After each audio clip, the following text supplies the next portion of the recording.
I have only one correction to that. I'm not LEED certified. I'm LEED accredited. Buildings get certified. People get accredited. If I were brick and mortar, I could be certified. No, sorry.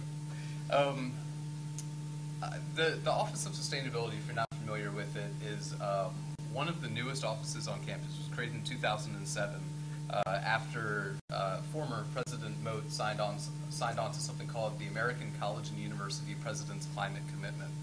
It's a mouthful, but basically in 2007, the University of Maryland became committed to accomplishing two specific goals. One is to become a carbon neutral institution, and two is to educate all students about sustainability.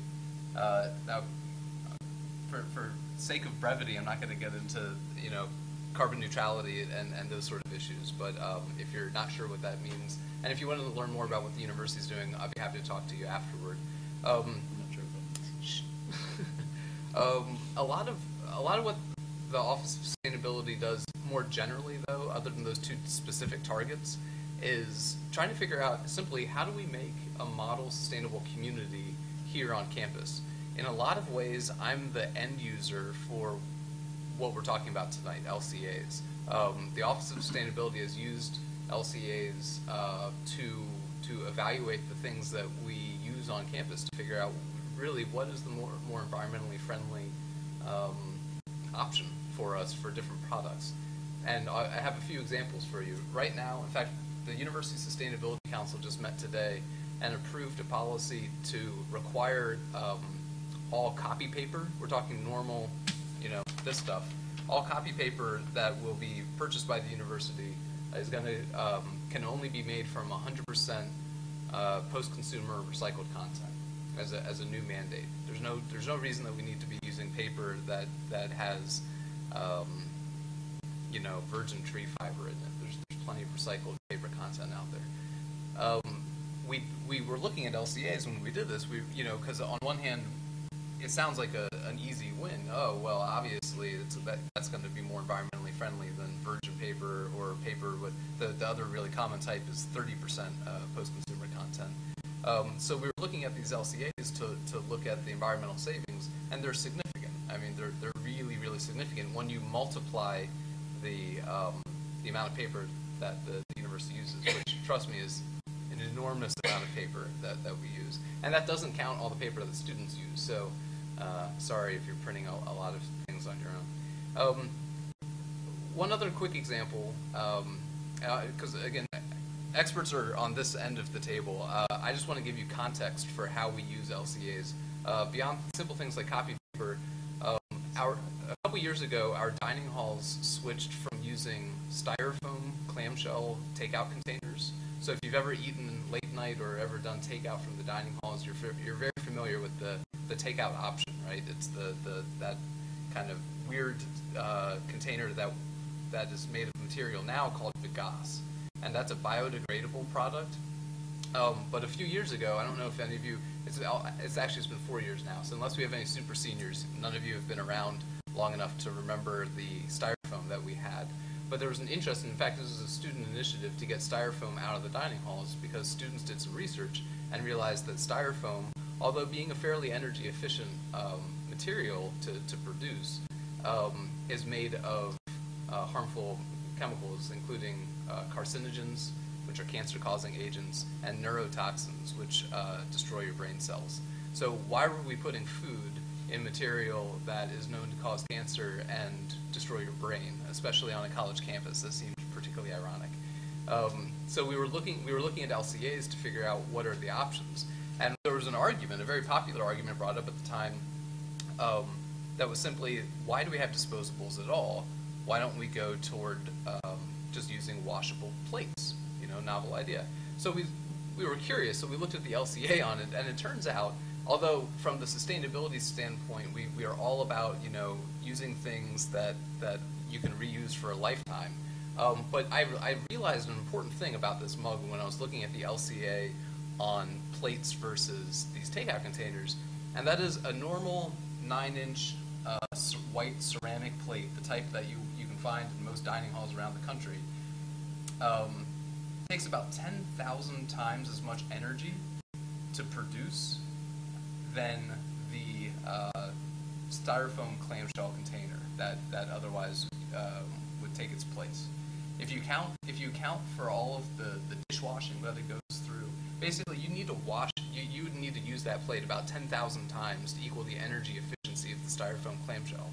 And this is only scratching the surface of exploring how complicated LCA makes life, because you wind up realizing things like, yeah, hey, I'm super eco because I have this mug, but what if I lost this mug?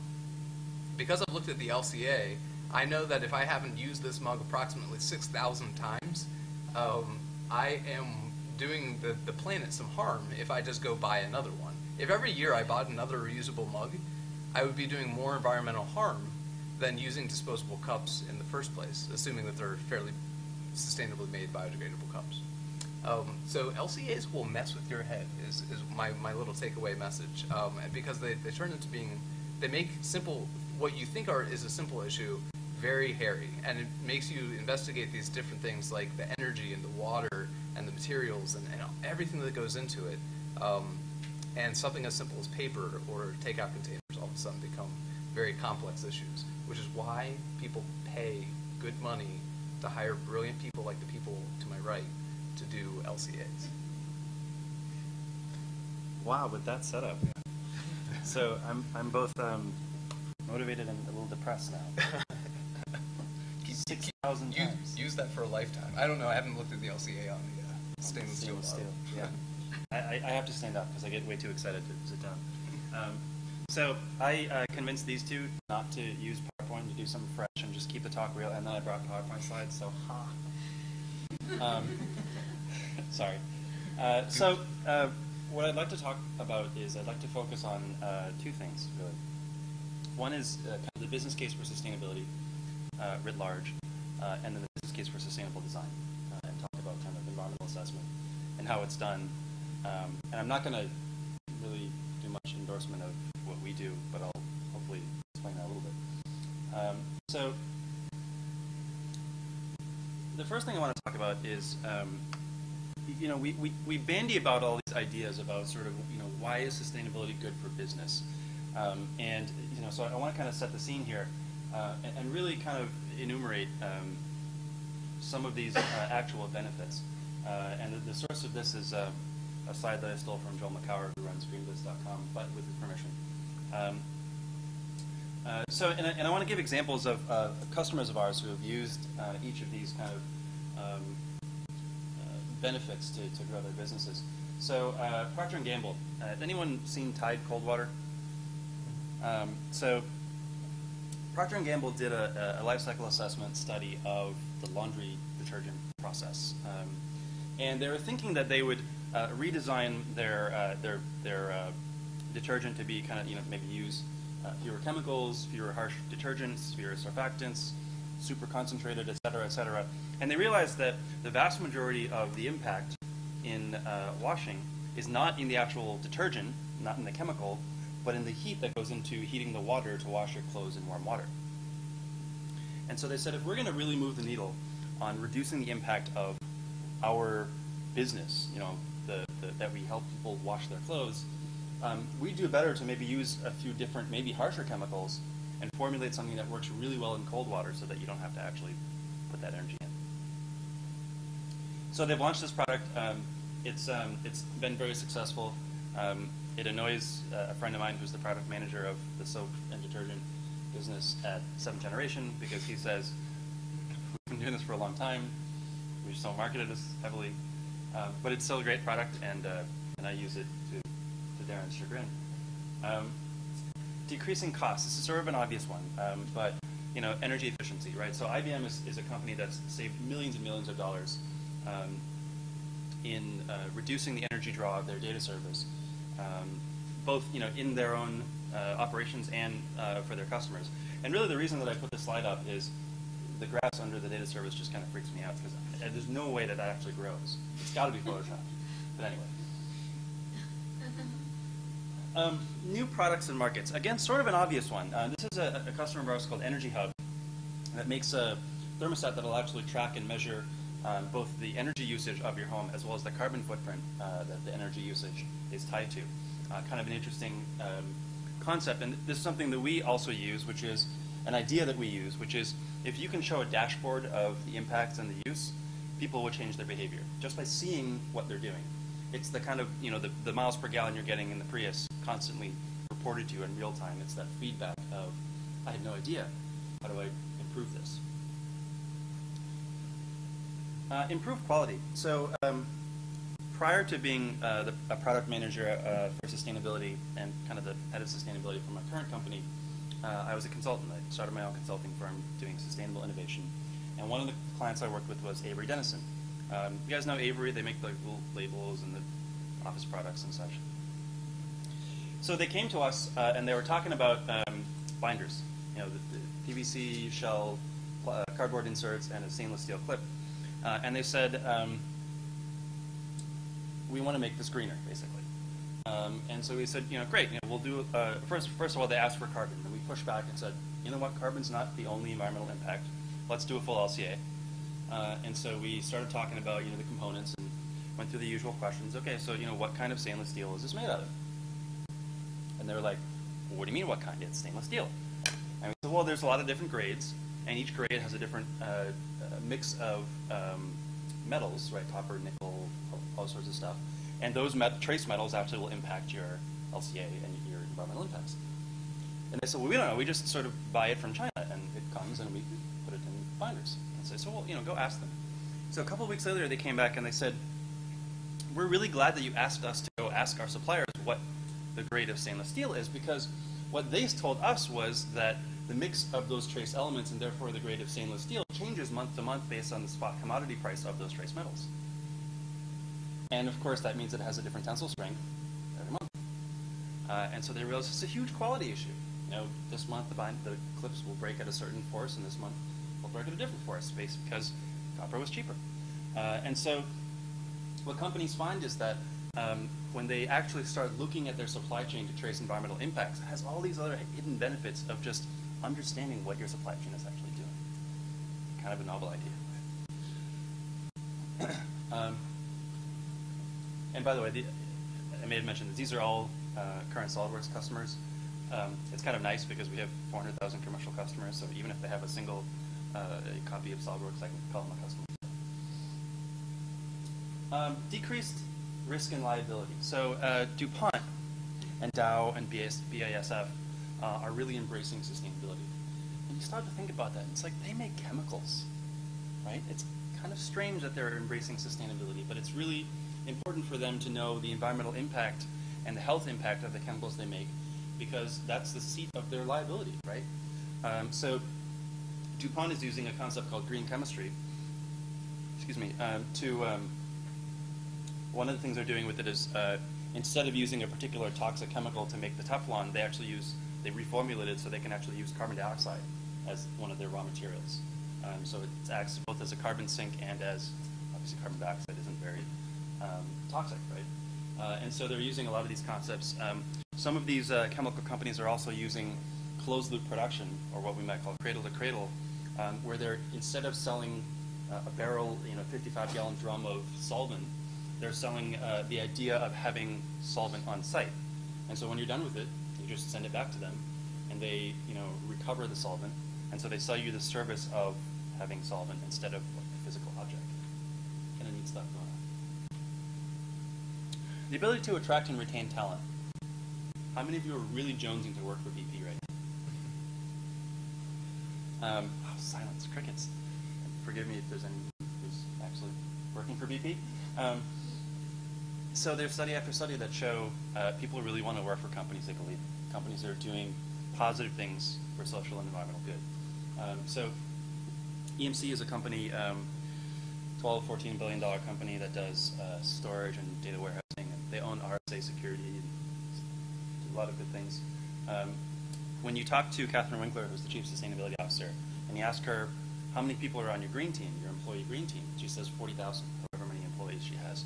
Because they have a very strong structure to kind of bubble up these ideas and concepts and reward people, and they use it as sort of attracting and retaining their talent and being able to say, you're part of something great. You're you're doing something positive for the world. Here's the structure and the reward structure and the framework that we have for that. Another friend of mine, Rich Good, is head of sustainability for Alcatel-Lucent. And Lucent has an actual award structure in place where if in a particular division, they're sort of experimenting with this, if the managers hit the carbon reduction goal, they get 100% of the bonus. If they don't hit it, they get 90%. And if they exceed the carbon reduction goal, if they reduce further, they get 110% of their bonus. Interesting idea, right? I wish I had that. Becoming a preferred supplier. So we talk a lot about sustainability from the consumer side, right? So Patagonia, Timberland, 7th Generation. Clearly they have customers that are really excited about greener products. But what about business-to-business companies, right? What about feeling the pressure up higher in the value chain? So Staples actually has a really strong environmental program in place. I know their entire sustainability team, and they're both really great people. And they talk to a lot about internal and external pressures that they put. So this is one example. They were working with a company called Asia Pulp and Paper, really big pulp and paper manufacturer in China, and they were working with them to say, let's get your percentage of FSC certified, I guess it's a Forest Stewardship Council, right there, yeah, Forest Stewardship Council, FSC certified wood and pulp products up to a certain percentage. And the company just didn't look like it was, they're just sort of paying lip service and saying, yeah, we'll get that percentage up. And after a while they said, look, you haven't made the progress that we agreed upon, we're just going to drop you as a supplier. And that sense sort of ripples through their industry saying, hey, these guys are serious about this. They're actually doing business based on these environmental metrics. And finally, speaking about enhanced reputation, this is what we might call brand equity, right? How do you quantify the idea of that halo effect that sustainability can give you? Bottled water, right, is an industry that is under some heavy fire. So Nestle Waters Poland Spring actually did an LCA and looked at the bottle and said, look, we're not going to compare this to tap water. And in fact, the LCA professional, the LCA firm that did this, told them before they engaged with them and did the LCA, they said, we're not going to show that you're better than bottled water because you're just not. And Poland Spring said, we know that. We want to show that this is better than other bottled water, or this is, when you're in a situation where you need a drink, a sort of portable drink, we are the best solution. So they're really kind of saying, maybe this industry is under some fire, but we're the best in that industry, and we're really trying to reduce the impact. And they've done stuff like, one of the guys there told me that they had tried using recycled PET in their bottles, and he said it tastes terrible. You never want to drink it. So we tried it, it didn't work. So instead they went with lightweighting the bottle, taking, I think it was 30% of the weight out of the bottle to form this eco-shaped bottle. And so at most, but clearly not all, sustainability conferences I've been to, if they have bottled water, they've got the eco-shaped bottle. An interesting way to take what could be a negative issue and say, look, we're upfront, we're aware of this, but this is where we think it's a positive.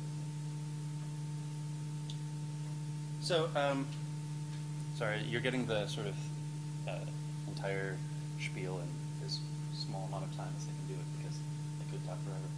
So I want to, the second part of what I want to talk about is the idea of environmental assessment and sustainable design.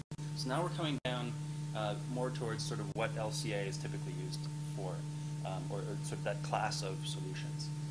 And my message here, the takeaway is that there's a range of solutions. There's some cheap, quick ones, and there's some really robust and comprehensive ones, and none of them are wrong. They're used in different ways, and because they have different time and cost, they're more useful in different parts of the process, right, of the kind of business workflow. So some examples. Another example from Avery. When they came to us with a specific question, they came to us for a very simple reason. They said, PVC is bad. We think that it's bad. We want to get rid of it. But we have something like $1 billion of capital equipment that's dedicated to processing PVC. So before we spend $1 billion, we want to know that the solution we're going to is a better solution. And to their credit, and I'm totally not bashing them here, they sort of got educated on life cycle thinking and went and did the further and deeper analysis. They really came to us just with pure intuition. You know, we hear PVC is bad in the press. And it's not a bad place to start. It's not going to give you all the full sort of comprehensive assessment. And you may, well, actually, this is a good example. So PVC is bad. It's really bad in the production, and it's really bad in the destruction.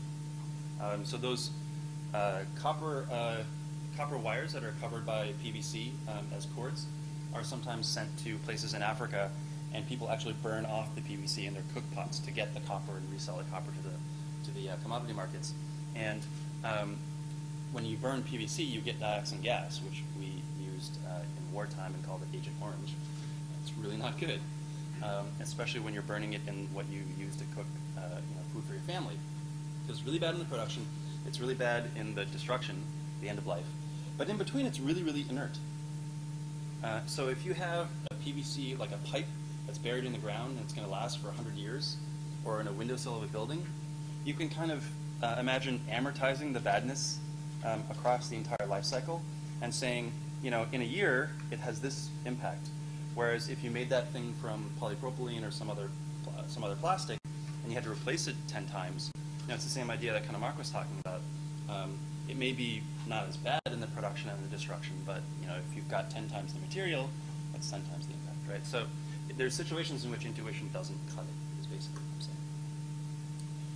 I'm saying. As we move up kind of in the spectrum of more comprehensive, deeper solutions, you can look at scorecards like this. So this is a scorecard called the green card. And you know, as you can see here, or maybe you can't see, but it's you just sort of assign a baseline as 0, and then put concept 1, concept 2, concept 3, and basically put like check, like plus, minus, in these categories of composition, you know, product use, packaging, transportation, you know, trying to hit a few of the key impacts, right? And so at the bottom, ostensibly, you'd kind of add up the pluses and minuses and say, I'll pick the one that's the best. Pretty qualitative way to look at things, right? But it's a lot easier to take this if you're a designer and just use it to think about the different impacts if you're designing, you know, tens of thousands of products. So this is what Staples uses for their EcoEasy line, or at least this is what they used a year or two ago. I don't know if they've done something different. And they've said, you know, we want something more comprehensive, but we can't afford to do an LCA on every product that we make, you know, the tens of thousands of products. I should say this is for their own branded products, the Staples brand and Quill brand. The next stage is sort of conceptual life cycle thinking. So this is called the eco-design wheel, sometimes called the LIDS wheel. I never remember what that stands for. So the idea that you just sort of start looking at the impact from each life cycle phase and look at kind of the key philosophy you can use in that phase. So like choosing lower impact materials, reducing the material, you know, optimizing production, and then lifetime and systems, and just do you know these kind of spider diagrams and lay one product and another product and say, well, the other product, you know, second product, you know, sort of looks better over the life cycle. The next stage is what we might call qualitative matrix LCA. So this is what, you know, you basically just set up a table, and you have your impacts. I'm sorry, your phases like materials, R&D, processing, packaging, etc., and the impacts that you care about here. In this case, environmental, health, and safety. And you just sort of assign scores here. And it's really up to the person who's going through and saying, I think this is a 4, I think this is a 2. It's about how much sort of work you do to get to that number. It's starting to get more quantitative. You can probably tell this is starting to look harder to fill out, right? Starting to take more time.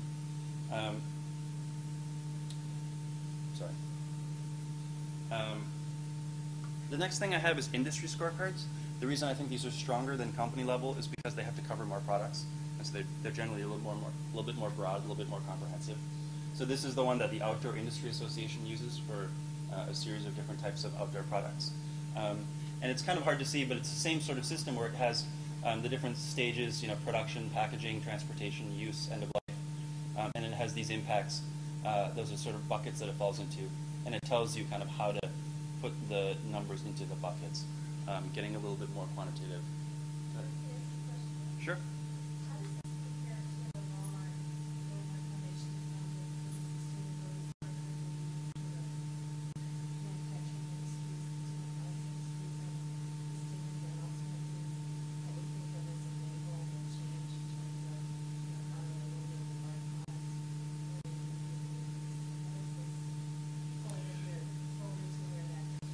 So the Walmart scorecard to date has focused on packaging.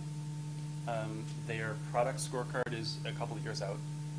And so I think that the Walmart scorecard will probably fall into this industry scorecards category, because it'll have to be broad enough to cover a number of different industries and spell out essentially, here's how you measure the impact of that particular metric. But the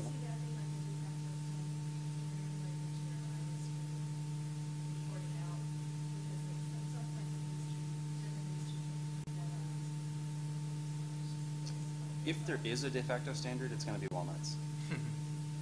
Yeah, I was moderating a panel with the heads of sustainability for Xerox, Lucent, and Sodexo, and I asked them, what's going to bring this was in 2009, heart of the recession.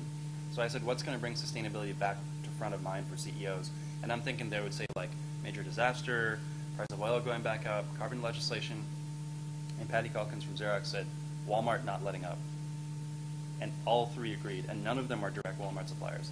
So, they're definitely driving the standard, absolutely. Where that standard will go and who will actually have a part in shaping that is yet to be seen. The Walmart team, no. The Sustainability Consortium? No. Our partners at PE International are part of that. We sort of let them do the sustainability stuff, the metrics. And finally, LCA, Life Cycle Assessment, is an ISO-certified process to basically measure quantitatively, scientifically, rigorously all of your environmental impacts in the full product life cycle. Now, if that sounds hard, it is. There's probably 100, 150 people in North America that are qualified to do a full LCA, an ISO-certified LCA. Typically, it costs, and I looked up these numbers, it costs typically $30,000 for a single product and takes about 3 months to do a full LCA. So really, really useful at a certain point and for certain reasons. So, my sort of takeaway here is, go back one, is, use the most rigorous process that you can at that stage. If you're in design stage and you need an answer tomorrow, maybe a scorecard is the best way to do it. If you're in marketing and you want to release a marketing campaign and say this is 32% reduced carbon, you need to really back that up with a full LCA. So it really depends on sort of what the usage is. So our approach to give the 10-second commercial is we take data from 2 decades of a company doing life cycle assessment and basically try to put them back up into the design process. So we partnered with PE International, and PE is sort of the pioneer in life cycle assessment and gathering data. And we basically take their data, so not like your process specifically, but on average, injection molding polypropylene for this weight is this much carbon.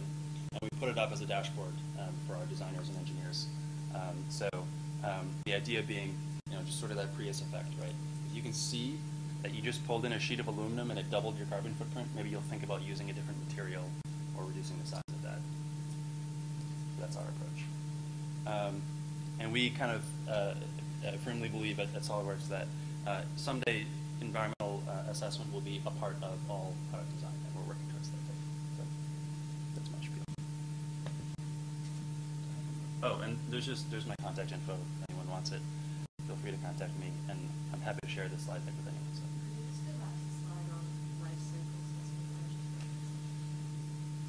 Sure. I'm happy to actually share this deck with you, so you don't have to scribble. So that's all I got. You're up, Mo. That was really fantastic. I learned a lot as well. So I will not be very long because I'm cognizant of the fact that we don't have all that much time. Did I talk too much? No, it was fantastic, and you covered a lot of bases, and I don't want to repeat anything. And I think also we have a small enough group and the information was so great that I think we could probably have a lot of questions about that. So I was jotting down as people were raising their hands about what they're doing and where their backgrounds are at. I was in a similar position. I was a business major, very interested in CSR, and probably would have come to one of these sessions a few years back. And it's interesting. I'm now working at Sustainability. It's a company. We're a hybrid think tank and consultancy, and we work with mostly Fortune 100 companies on advancing sustainability within those companies. And everybody's at different levels, so it looks different depending on the client and their ambitions. And you know what? I kind of remembered as we're going through this what one of my professors, my CSR professor, used to say. Excuse me. And she used to say, I'm having a little bit of a problem with my contact here. Excuse me. She used to say, I don't want the purpose. Sorry. The purpose of of CSR and going through a sustainability career is not to end up in a CSR department. It's to be, what she wanted people to do and to get from this thinking and to go into a career path was to integrate sustainability within a larger business context. So it was to use sustainability thinking in your core function of marketing or in finance or in supply chain, and to use that kind of broader based thinking and thinking through some of the impacts in the same way, and not be on a sort of department level. And I think in the same way, as I'm now working as a consultant and seeing the realities of trying to get companies to shift their business agendas towards more sustainable pathways, towards looking at impacts on an environmental, social, and economic space. I get it a lot more because of the fact, and this is something I didn't know before, it's so difficult to drive change within an organization, and specifically there's still so much doubt about sustainability. So Asheen went through a list of business case indicators. What are the things how are businesses going to respond? What are the pressures that we're going to be able to push businesses to say, I want to adopt a more sustainable way of doing things? There are a lot of best case scenarios, but companies are still very skeptical, and you have to constantly make that business case for them. And so there's a side of the business case, and there's also, and so Asheen gave a couple of ways, whether it's minimizing risk, whether it's perhaps increasing the efficiency of a product, which basically means lowering the costs, or potentially opening up new product streams. There's of course also a societal aspect to this as well, and that's one that we look at a lot of sustainability. We play a role of being sort of a mediator between thinking through how is this going to affect a business and their bottom line, but also what are their stakeholders. So taking a stakeholder view, what are their stakeholders asking for? What are they pushing them towards, right? So in the stakeholder community, you have your NGOs that are potentially putting them in in kind of a risk management point of view, especially if something gets out of hand. There's also the SRI community, the socially responsible investment community, which rates and ranks companies based on their environmental performance. So companies that will be a pressure in order to get a certain ranking on one of these indices. They're going to need to bolster their environmental performance, and that could be one of the pressures that get them along that path. And so, as I'm thinking through how to talk about how LCA fits into sustainability, oftentimes when we're advising clients, we don't get down to the granular level of thinking about LCA as a tool to drive things on such a metric-oriented way. Metrics are very important for a variety of indicators, but in terms of doing a full-scale life cycle analysis, it goes back to the kind of barriers that I was alluding to before. The realities within a company where a sustainability department may want to look at the full-scale impacts of what certain products or product lines are doing, but they don't actually have that engineering background or knowledge to be able to do it.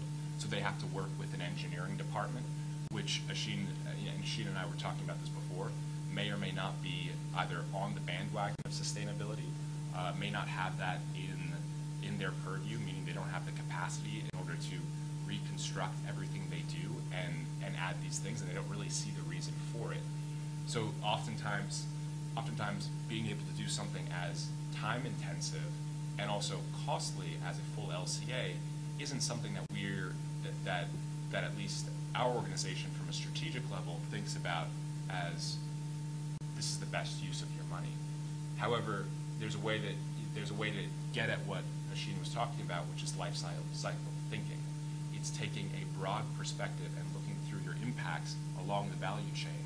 And that includes environmental, and environmental is clearly one of the best ways. It's a lot more measurable, and it's one of the ways you could actually see those cost savings. You can see the potential benefit. One of the, having an LCA thinking, though, also include, for us, we think about things outside of just the environmental prism, and you want to look at the social impacts as well, and you want to look at the economic justice impacts, and that's something that these tools, it's, as Asheen was saying, it's a nascent field having social LCAs. I'm not even sure if economic LCAs in terms of economic justice, there might be some way to get at that, but I'm not even sure if people, people are actually talking about that or in the same ways. You might just get not intelligently regular financial indicators. So I guess the point is where this fits into the overall sustainability thinking is that it's one tool of many in order to get to that integration that my professor was talking about a long time ago, and resonates with me today. It's thinking that sustainability is a concept and a method of thinking that needs to be dispersed within an entire organization. And life cycle analysis, or a thinking of life cycle analysis, because it touches upon so many different parts of an organization, because you have to go through that entire value chain, you start to look at the impacts writ large of that whole company.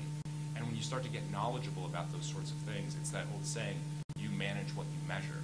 So if you start to look at, even if you don't do as intensive or exhaustive a measurement that some of these LCA tools are doing, you start to get a better idea of it, and you can make those ambitious goals that a lot of companies are making, 30% GHG, absolute GHG emission reductions in 2 or 3 years. How do you get about doing that if you don't exactly know what along the way you have to do in order to reach those numbers? I think I'm going to stop there and pause for questions. Or questions from the team. No, from you all. I was really touching on that idea of whether or not anyone is doing human rights impact assessments. There's a lot of, so like I said, focusing on electronics, and that right there is an industry that implicates so many things. You look at the sourcing of the minerals, and it touches upon the demographic of the economy, which is now active. tantalum. Yeah, tin, tungsten, tantalum, gold. You move farther, one more step away where it goes into manufacturing. You have people at Wintech who are inhaling neurotoxins into the work, or people at Foxconn who are jumping off buildings because of their quality of life, of their habits. So I guess the question is, when we're looking at life cycle assessment, this is still a new concept that's being developed, but you're right, who's marrying the idea of the human impact in that life cycle? And where and how do you need to begin to develop a matrix and framework? And then now of that, get CEOs to pay attention to it. That's actually going to create consciousness. And you just came from a thing called conscious capitalism. How does this then work into this system where we're actually then Well, I'll say it at first. It's really, really difficult, and I'll give an example as well as one of the clients that I'm working with. But I think to get to your other point about how do CEOs start listening about it or listening to it, Foxconn, which is, are people familiar with Foxconn? They are a manufacturing, one of the largest manufacturing organizations or I guess factories in China. They make everything from a lot of the components of Apple products, but they also are contracted with many IT companies. And there were reports last year of really horrendous conditions at the factory. People working, ungodly amounts of hours on their feet at all times, not having a break in between. Oftentimes, because it's so far away from the supply or from the end product, we don't see those impacts. And also in the IT industry, this is specific to the IT industry, they're at a very, whereas, so about 10, 15 years back, Nike and Gap and some of these other large manufacturers and retailers were under a firestorm about what was happening in those factories, right? Everybody kind of remembers that. They had to, at first they were in risk management defensive points of view and said, you know what, our products, we get certain components from them, but we have no say over what happens over there. We buy, it's just like a commodity.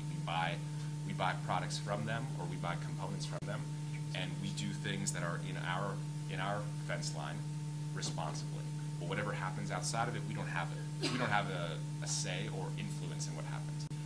They got under intense pressure from shareholders, from NGOs particularly, because they were, they had many campaigns against them, and they had to start shifting their mindset and saying, how can we manage what's in our supply chain? How can we do some training if training is necessary in order to get to that step? The IT industry, and where it gets into the electronic components, the IT industry is still pretty secretive.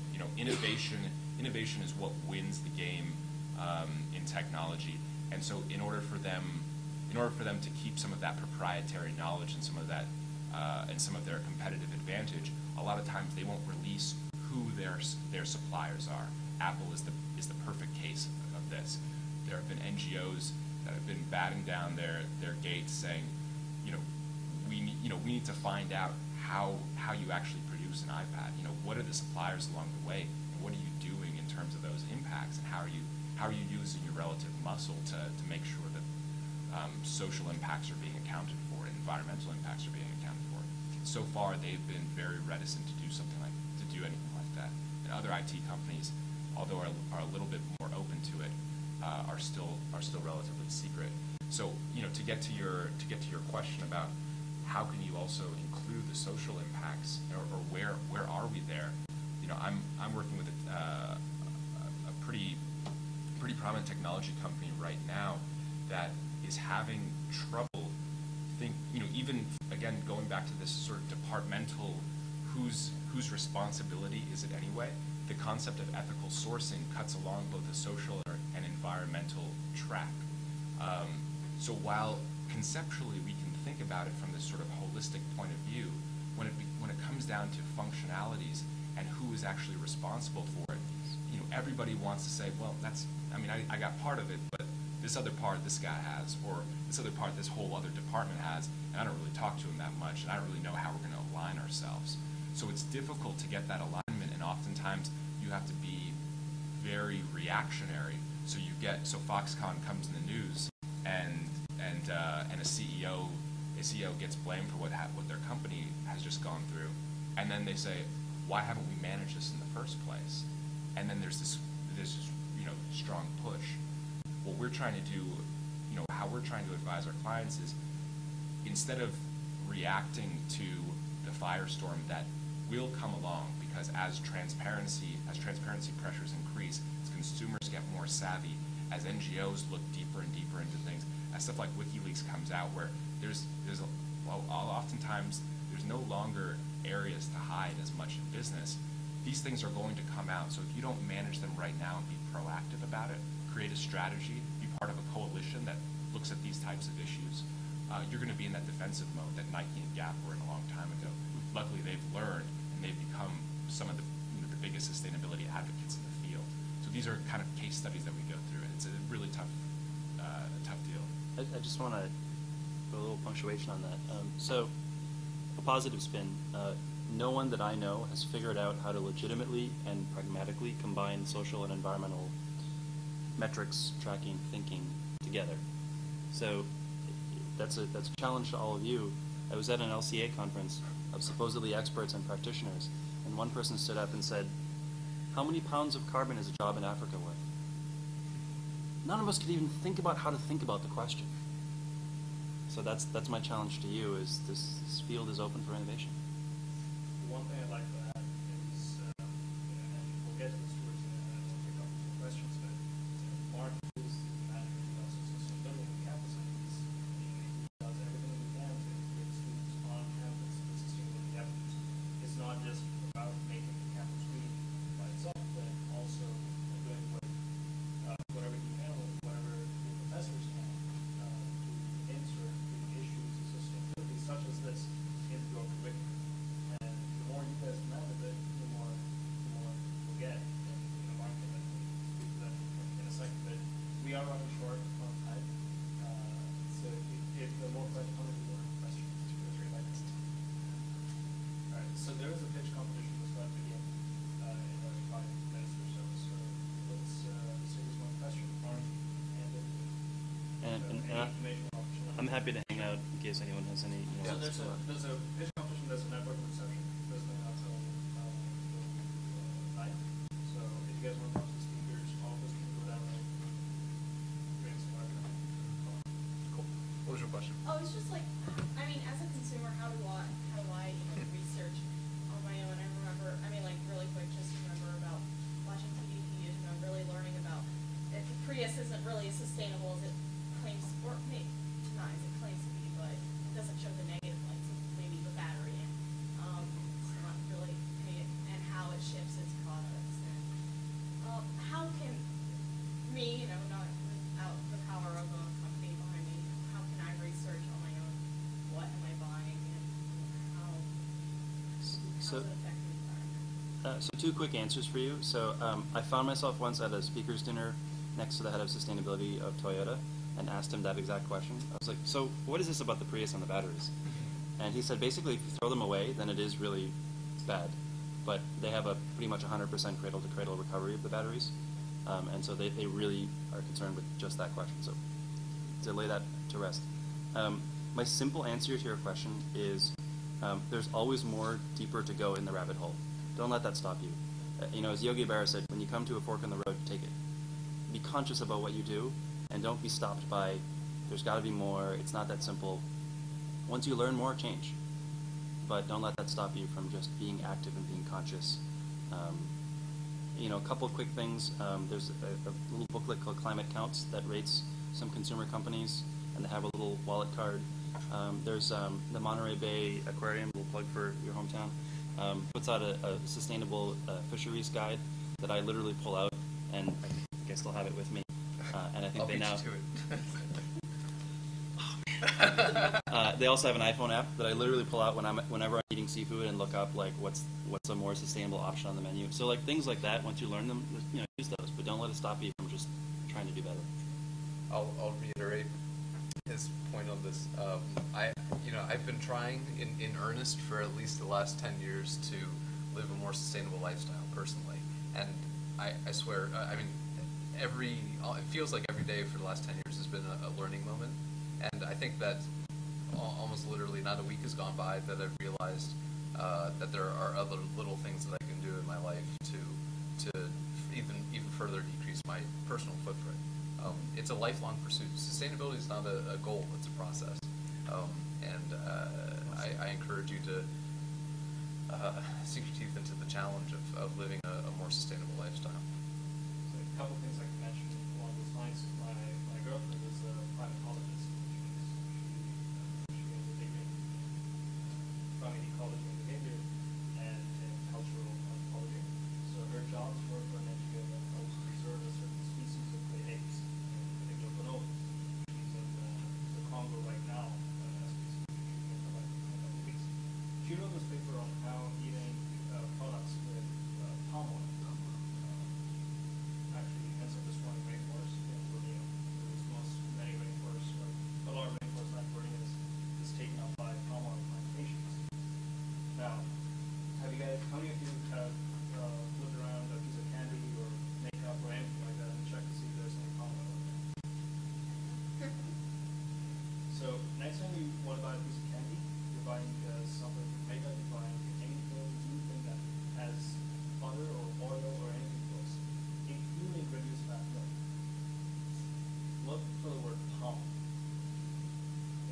palm oil is in something like 1/3 of all food products. Right. And India and China are big consumers, so if you being an Indian citizen, I'm partly responsible.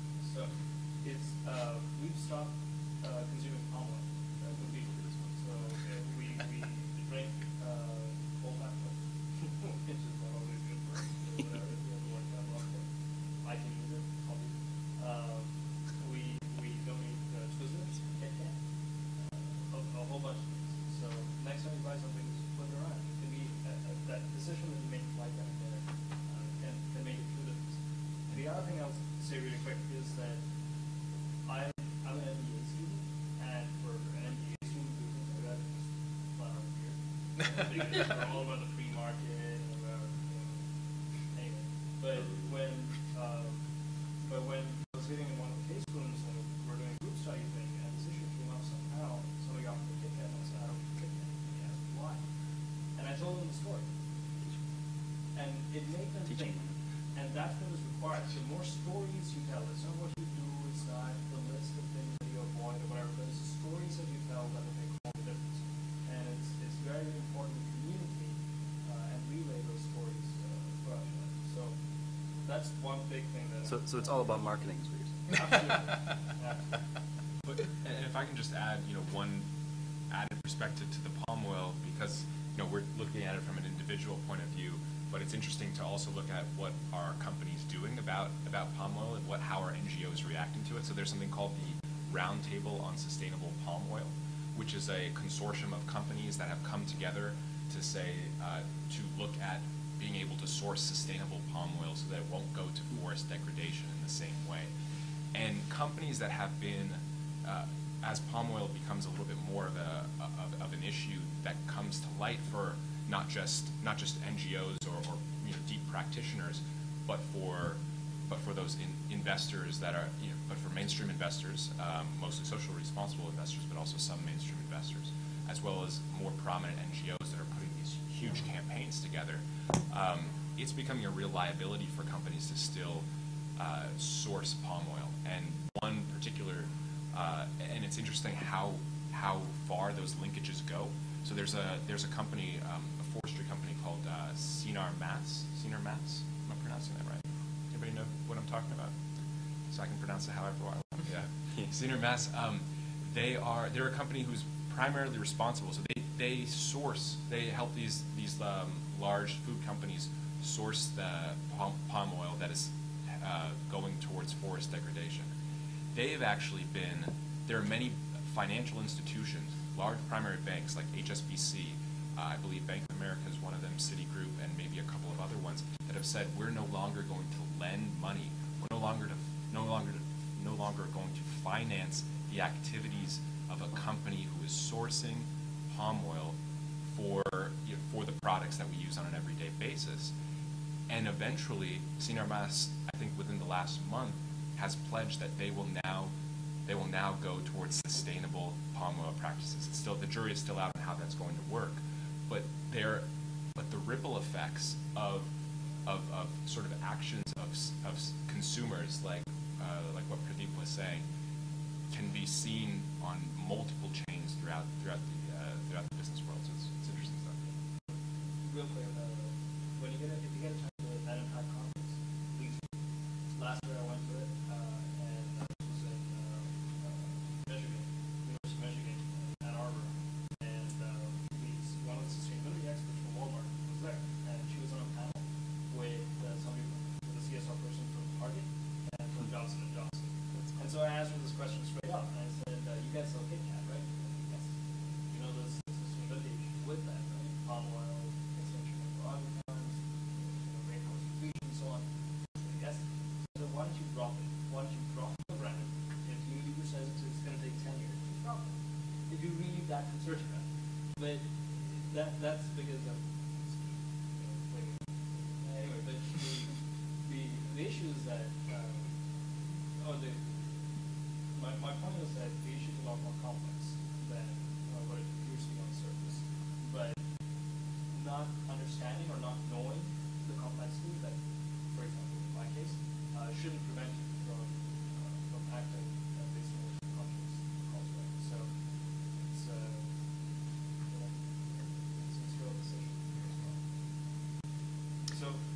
Yeah, Pradeep asked me, and I'll do this very, very briefly, promise. Asked me to close by just addressing some educational opportunities. And let me mention just two things, since most of you are business students. One is I encourage you in every class that you take, and I mean every class, whether it's marketing or business ethics or really any class, to think about how you can use the opportunities through your papers, through your assignments, to think about sustainability issues. You really have an opportunity if you decide, I want to really think about sustainability in the context of all these things. You can tie it in, I promise you, to every class out there. And there's a project called the Chesapeake Project that I lead on campus, where I'm training faculty from across the disciplines in classes like art history and theater and business. 6 business school professors have gone through this project, and they're integrating sustainability into their classes, and these are not sustainability focused classes. So anyhow, maybe you're getting some sustainability lessons in any case, but if you're not, do your own effort to work it into your studies. And my final comment is just that I'm on a committee that is a campus committee that is creating a new sustainability minor that will be available to all students, all undergrad students, starting probably next year. The first classes will be offered in probably spring semester next year. So if you're thinking, I really want to get into the sustainability thing, I want a better credential when I graduate to say, I'm a graduate of the Smith School, or for even, ENSP, although arguably as an ENSP major, you're already like really into sustainability. But this is having a sustainability minor on top of whatever your major is, I think is an excellent extra badge on your resume to say, hey, I'm really into this. And finally, the Office of Sustainability has internships every semester. We're looking for summer interns and fall semester interns right now. So if you haven't already heard about our internships, and if you're interested, go to the sustainability website, sustainability.umd.edu. And I'd say if I were looking to hire someone, to join my sustainability team, which we're currently looking at the entire team, I would definitely preferentially hire someone with a sustainability mind. So, cool. As a consequence, all of you can be certified. Anyway, thank you for your time. Thank you very much for coming.